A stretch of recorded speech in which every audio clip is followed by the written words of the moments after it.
जैसे पहले ज़माने में ख़वातीन की इंक्लूजन के लिए काम किया जाता था, उस तरह हमने पर्सन्स विद डिसेबिलिटीज़ की इंक्लूजन के लिए काम किया है। और हमारे ऑफिस में माशाल्लाह विजुअली इम्पेयर्ड लोग काम कर रहे हैं, सेल्स में भी और हमारे ASR डिपार्टमेंट में भी। वी आर फोकसिंग ऑन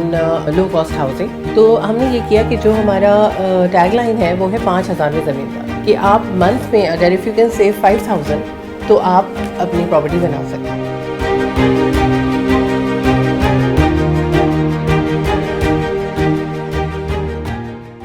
अस्सलाम वालेकुम, मेरा नाम सरवत शाह है और मैं ज़ामिन बिल्डर्स की MD हूँ। By education I am a lawyer and a therapist, लेकिन by profession I am a real estate developer.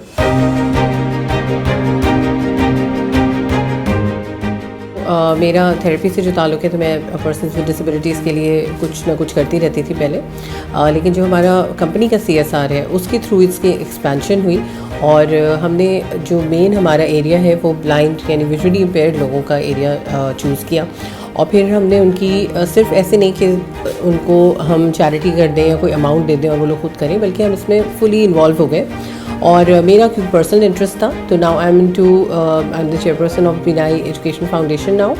और इनकी rehabilitation from skill development to their sports to their education, इनकी जो सारी ओवरऑल एक्टिविटीज़ होती हैं, और उसके अलावा अवेयरनेस रेजिंग यानी सोसाइटी को इस चीज़ के बारे में बताना कि पर्सन्स विद डिसेबिलिटीज़ की क्या रिक्वायरमेंट्स हैं, कैसे उनको असिमिलेट किया जा सकता है सोसाइटी में, और वो किस तरह से इस वक्त अभी बहुत पीछे हैं, और अगर उनको इस तरह से छोड़ दिया जाए, उनकी एजुकेशन उनकी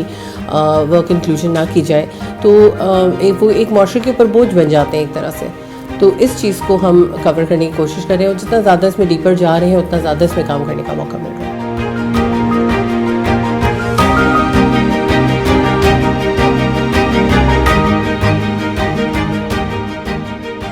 जो रियल एस्टेट में हमारा जो काम है वो हमारे 2 प्रोजेक्ट्स हैं। सुपर हाईवे पे हमारे प्रोजेक्ट्स हैं, एक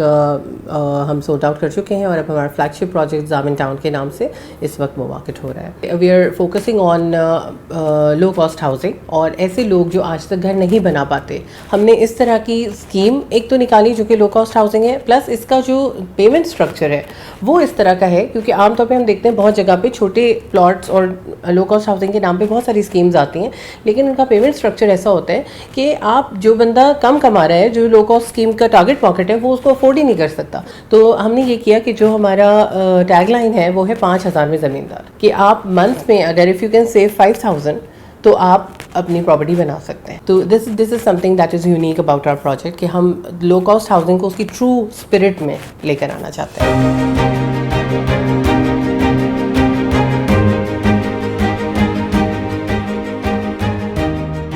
ज़ामिन बिल्डर्स की एक और यूनिक बात यह है कि हमारी एक पॉलिसी है HR के under, diversity and inclusion policy. उसके तहत हमने अपने जैसे पहले ज़माने में ख़वातीन की इंक्लूजन के लिए काम किया जाता था, उस तरह हमने पर्सन्स विद डिसेबिलिटीज़ की इंक्लूजन के लिए काम किया है। और हमारे ऑफिस में माशाल्लाह विजुअली इम्पेयर्ड लोग काम कर रहे हैं, सेल्स में भी और हमारे ASR डिपार्टमेंट में भी, यानी जो कॉलिंग डिपार्टमेंट है। तो ये बहुत अच्छी तरह, और सिर्फ ऐसे ही काम नहीं कर रहे, it's not a charity model, वो काम जो कर रहे हैं वो अपने मेरिट के ऊपर कर रहे हैं, उनकी जॉब्स हुई भी उनके मेरिट पे हैं, और इसके अलावा जो वो काम कर रहे हैं वो भी बिल्कुल बाकी लोगों के साथ एट पार काम कर रहे हैं।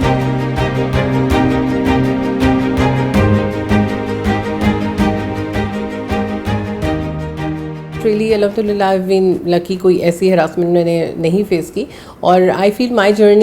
जर्नी आई मोस्टली मैं ये कहती हूँ लोगों को कि मुझे जो अच्छी चीज़ें मिली ना, I am really grateful for those and I try to pass on those things, rather than कि एक जर्नी होती है जिसमें होता है आप एक चीज़ को एक्सपीरियंस करते हैं, उससे आप गुजरते हैं, तो आप दूसरों को उससे सेव करने की कोशिश करते हैं। तो आई फील कि I been blessed so much, और मैं चाहती हूँ कि हर किसी का एक्सपीरियंस अच्छा हो। Going through the trauma should not be part of the journey.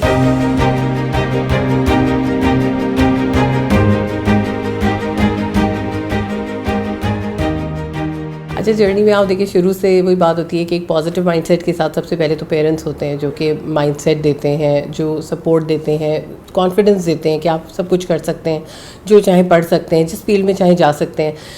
I grew up with 3 brothers, तो मेरी वैसे भी ज़रा ज़्यादा इस तरह की एटीट्यूड उनके साथ ही हर जगह होती थी, तो कभी भी हमारे यहाँ ऐसी डिस्क्रिमिनेशन नहीं थी कि बेटी है तो नहीं कर सकती, तो ये मैंने कभी सुना नहीं ऐसा। तो उसकी वजह से एक तो खुद ही कॉन्फिडेंस इन चीज़ों में था कि कभी ऐसा नहीं लगा कि एक कोई काम है जो नहीं कर सकते, तो चॉइस बहुत ज़्यादा थी। और फिर मेरी जब शादी हुई तो my husband is also like that, वो बिल्कुल इस चीज़ से ये नहीं कहते कि जो है लड़की है तो नहीं कर सकती या कोई और ऐसी फील्ड है जिसमें नहीं जा सकती, तो is very encouraging and supportive.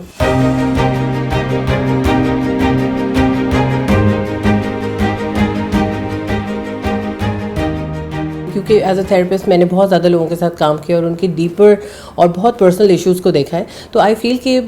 लोगों के लिए मौके उन लोगों को प्रोवाइड करने हैं जो जिन लोगों के पास वो मौके ऑलरेडी हैं। अगर मैं सबसे कह दूं कि आप निकलें और काम करें, बिल्कुल अच्छा माहौल है और कोई ऐसी बात नहीं है, तो आई थिंक ये फेयर नहीं होगा। तो मैं ये कहती हूँ कि हर कोई अपने अंदर झांके, अपने अंदर देखे कि आपका टैलेंट क्या है। बहुत से काम है, अगर आप घर से नहीं निकल पाते किसी भी वजह से, चाहे आपके पेरेंट्स अलाउ नहीं करते, चाहे आपके छोटे बच्चे हैं, कोई भी ऐसी वजह हो, तो घर से करने वाले काम भी किए जा सकते हैं rather than comparing yourself with somebody who is sitting in the office. तो हमेशा अपने हिसाब से देखना चाहिए कि मेरे लिए कौन सी चीज़ बेहतर है और इस फेज़ ऑफ लाइफ में कौन सी चीज़ बेहतर है। हो सकता है आप बाद में वो काम कर सकें जो दूसरा कर रहा है, लेकिन हमेशा अपने एनवायरनमेंट को देख के, अपने आप को देख के, अपनी सलाहियतों को देख के काम करना चाहिए।